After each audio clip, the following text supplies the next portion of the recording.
So this is a quick review for exam 4. I'm hoping this will help you. I want you to listen to it, read the slides.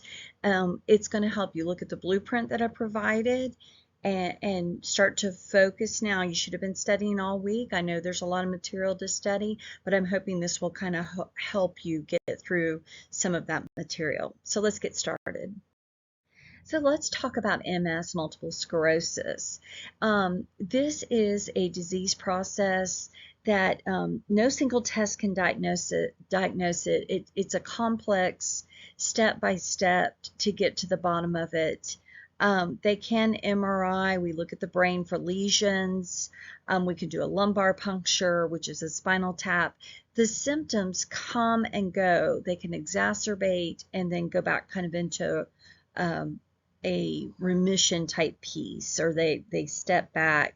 You can see the symptoms there that they can have, but one of the things that I really want you to understand is that we cannot cure this. Once they've been diagnosed, the earlier the diagnosis, the better off they are. Getting them moving and doing physical therapy and physical activity is so important. One, it will strengthen the body. Two, it will keep joints moving and mobility because they have a lot of weakness and different things. And also, it will help with the spasms because they can have spasms when they start to contract or pull whichever area is affected. So quickly, just remember MS, it's going to affect their mobility based on these symptoms: fatigue, numbness, and tingling, muscle weakness. They're going to have difficulty walking. They'll use canes sometimes. And this is so debilitating to their mind because they're younger, usually younger females, usually around the age of giving birth, that age, to young mothers, that toddler, whatever. That's when we see, that's kind of the little bracket that we see. I've had two friends, one who had a specific type of multiple sclerosis, and she succumbed to it at a very young age. I think she was 32. And I had another friend that was diagnosed with it, got on medications, and you would have never known she even had it. And they do a lot of follow-up. They have to continue to go and be scanned and looked at, on a regular basis. This is a lifetime disease. And so the key is get them moving so that they don't spasm, to help them stretch, keep them mobile, and then also get that medicine in them, make sure they're taking it, and early diagnosis is the ticket and intervention. Let's get in there and get this going so that they can stay strong and healthy. Sprains, strains, and other minor injuries. It sounds like trains, was it buses, trains, and automobiles or something? I can't remember. Anyway, this slide is looking at rice because it's so important that we understand rice. We will tell patients this, we will teach patients this, but we need to do this as the nurse. So if you have someone who has sprained an ankle or strained something, one of the first things that you're going to want to do, even a fracture in this situation, you're going to want to elevate it, because we elevating the extremity, we want to get the injured area above the level of the heart to reduce swelling and encourage fluid drainage. This is going to help with, if we can prevent that inflammation, they're not going to have as many side effects or more injury due to inflammation going to that area. We always need to rest it. We don't want them running around. We're going to ice it, and remember, when you ice, you don't put it against the skin. It'll cause a burn. It's 15 to 20 minutes every 1 to 2 hours for the first 48 hours. We don't leave ice on forever. We put it on and take it off every hour to 2 hours for 15 to 20 minutes for the first 48 hours. We're not going to put heat on this at this point, because what ice does is it's going to constrict and it's going to help prevent that inflammation, and that's what we want. Heat is going to help bring blood and things to the area to help with healing, but it's not going to help with the inflammation. So for sprains, strains, and other minor injuries, and even if you had a fracture or something, we would want to a fractured ankle or foot or something like that, we could elevate it. You'd want to elevate it. We'd also want to, with fractures, if you have a compound fracture, never try to align it. Always remember to splint it as is, because you can do more damage. You can sever vessels if it's a compound fracture, and cause them to have more issues. We want to leave it like it is, and we want to make sure if it's something down like a lower arm, or if you fracture an arm or say a foot or an ankle, elevate it once you've splinted it, so there's no movement. No movement. RICE is effective and applied immediately after an injury. It can speed up recovery process for sprains, strains, and other minor injuries. And I just wanted to make sure I touch base on that. You should know RICE. When we compress it, what do we want to do? Make sure that we can feel a pulse. We want to assess that there's no numbness or tingling beyond the bandage. If that's the case, we need to loosen it. It's too tight. We're impeding circulation. Not good. And of course, always rest it, because you don't want further damage, so that it can start to heal. So let's talk about pain, because that's huge, and you can apply pain and things with pain to any of the mobility issues that we talk about, right?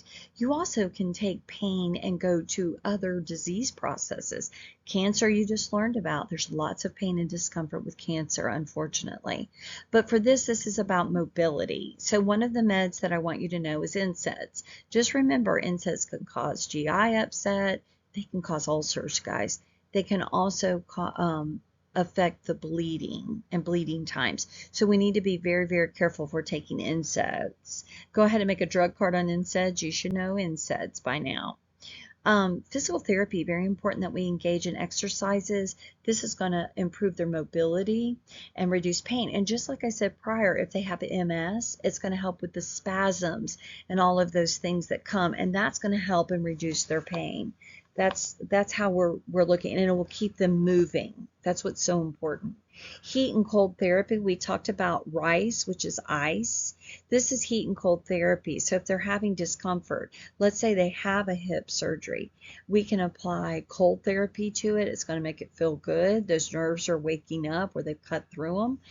And then we can apply heat. It's going to help with circulation, to get circulation there going and relax the muscle. Because what happens with an injury? We tense it up, right? So eventually we need to add heat. For RICE, if we're looking at that with sprains, strains, and other minors, we're going to put ice on it first. We want to numb it. We want to reduce that inflammation. That's so, so important. If you've ever had anything inflamed or swollen, you've sprained your ankle, the more swelling you have, the more discomfort you're going to have. It also takes a long time to break that down and get that fluid to where it needs to go. So if we can prevent or reduce inflammation, it's really will be helpful with healing.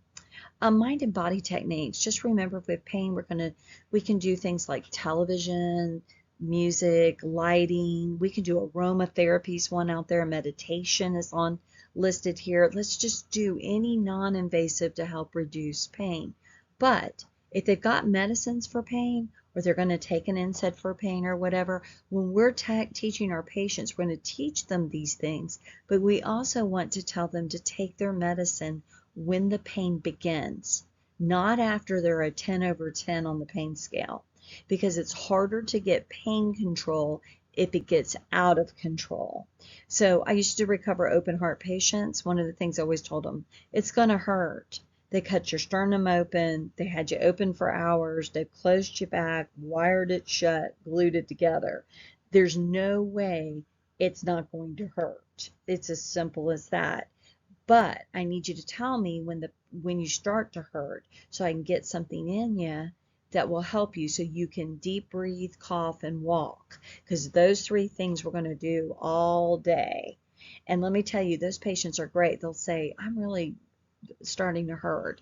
I give them a pain pill or two, whatever is ordered for them, and they are using that IS and symptom barometer. They're coughing with the splinting of the pillow, and they're going to walk twice with physical therapy. So it's awesome. They need to do it prior to later. And it makes kind of sense because if you get really, really painful, even if I give you something that's going to bring the pain down, but it's going to bring it from, say, a 10 to an 8. But if you tell me you're starting to have pain and it's a 4, and I give you something, I'm going to go 4 to 2. Does that make sense? So those are thoughts. Lifestyle modifications, of course, healthy diet, exercise, adequate sleep. I just listened to a research study. This has nothing to do with the test, but it has to do with pain. I just listened to a research study that said that sleep, if you get adequate amount of sleep, that is going to help with so many things, with how the body is breaking down, like the nutritional stuff, and you've got to have it. They're even connecting inadequate sleep patterns with type 2 diabetes, that we're not sleeping enough, the body's not resting enough, the body's not oxygenating, and that's with sleep apnea and that kind of stuff, that we're not doing enough while we're sleeping to allow our bodies to heal themselves, because that's the time frame. That's why rest is so important. We need to rest, keep things still, let things do their thing, and sleep is a part of that. So pain, there's different kinds of pain. We have acute pain, usually lasts less than 3 to 6 months. Now, I don't want you to get bogged down on these times. I just want you to know chronic pain is after 3 months and you're still having pain, we consider it to be chronic, 3 to 6, depending on the physician and what's going on. But I like the examples of pain. That's what I kind of want you to look at. So acute pain is a short-term pain that comes on suddenly, and it's usually specific to an injury or illness. Surgical pain, broken bones, dental work, burns or cuts. Those are acute pain issues. Chronic pain is arthritis, fibromyalgia, chronic back pain, and neuropathic pain. That's chronic pain. So just don't get bogged down in this, but I want you to kind of think about it. When do you have acute pain? When do you have chronic pain? And that chronic pain is a lot of what we're looking at with mobility issues, right? We see osteoarthritis, we see fibromyalgia, back pain, and the neuropathic pain. So different kinds of pains, and kind of interesting to know, because chronic pain, it can disable people. So we need to understand that, and hopefully we can figure out what's going on and get control of that pain. So we have neuropathic pain. Now this is an interesting, because with amputees, they have phantom pain. That's where the leg has been hurting or whatever's gone on, gangrenous, whatever, and they've had to have it cut off. When the leg is gone, they can still, through those neuropathic avenues, there's a disruption, so they don't realize that the leg's gone now, that it's not that they're still having that discomfort or they feel it. It's called phantom pain, and it's like almost 80% of your amputees have this kind of pain. It's pain caused by damage or dysfunction of the nervous system. It's a burning, shooting, or stabbing pain is the characteristics, but diabetic neuropathy is in this, shingles, sciatica, and phantom pain. I love these examples. It helps so much, because then you can kind of go neuropathic pain, that's diabetic neuropathy and phantom pain. Then we have, and I kill it, but it's, I say nociceptive pain. I'm sure it's pronounced incorrectly, but I'm going with it, guys, because I just usually spell it out. This is pain that is resulting from physical damage or potential damage to the body's tissues. So look at these examples. Post-surgical pain, fracture, sprains, internal organ pain. They can be somatic, localized to bones, joints, muscles, or arising from internal organs. So this is a little bit of a different, and it's pain resulting from physical damage or potential damage. So you've hurt yourself or whatever. With post-surgical pain, fractures, sprains, we've talked about those. So those, this pain goes with this pain goes with this. And I kind of want you to look at what we're learning and understand which pain goes, just knowing we need to treat the pain and how we treat it. Also, when you're reviewing, go back and look at those. Osteoarthritis, diet, right? Calcium enriched foods. Go back and review your calcium enriched foods so that you'll be familiar.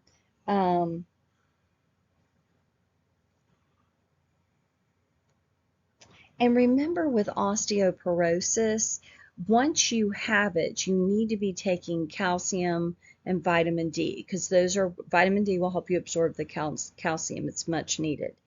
But, and I'm going to say but really quickly, when you're preventing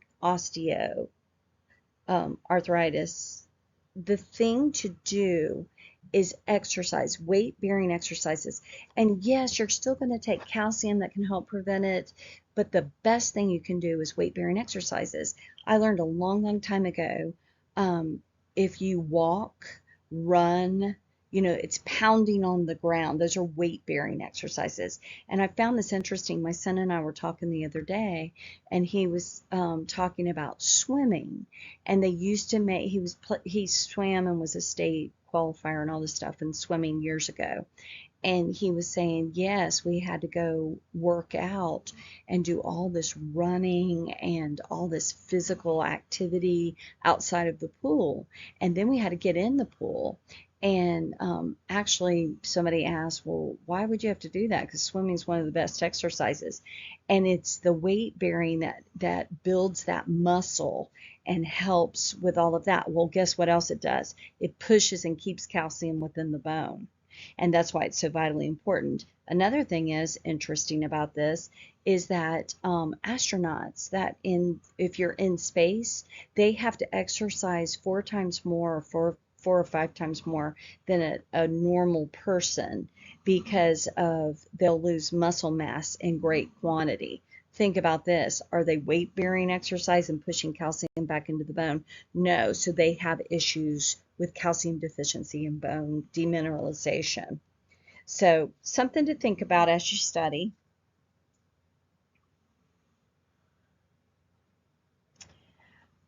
Just remember, guys, when you look at my blueprint for my students, and then just go ahead and say, what is this? What it is? What am I going to do as a nurse? How am I going to move them? And someone asked a question over the week about hip surgery. If you have a broken hip and it's fixed, it's repaired. Can you lay them on their affected side? You can. It's usually doctor driven.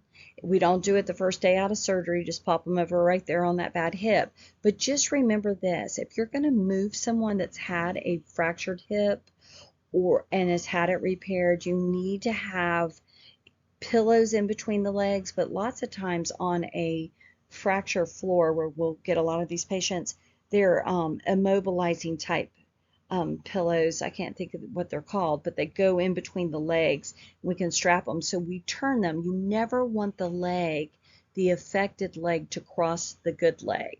Because what happens if you take your leg and pull it across? If you lay on your bed, take your leg and go across your other leg, like you're moving your leg in and out, like doing an exercise.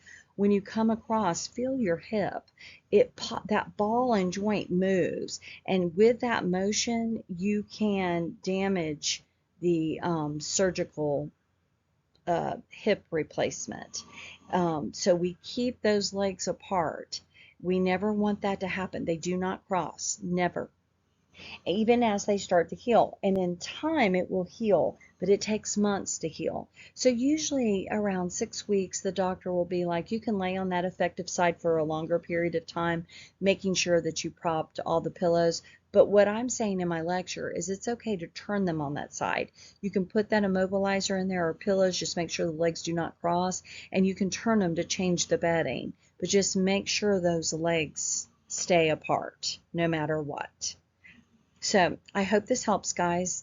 I wish you the best. You're going to do great. Just remember, what is it and what am I going to do as the nurse? How am I going to feed them? How am I going to move them? How am I going to medicate them?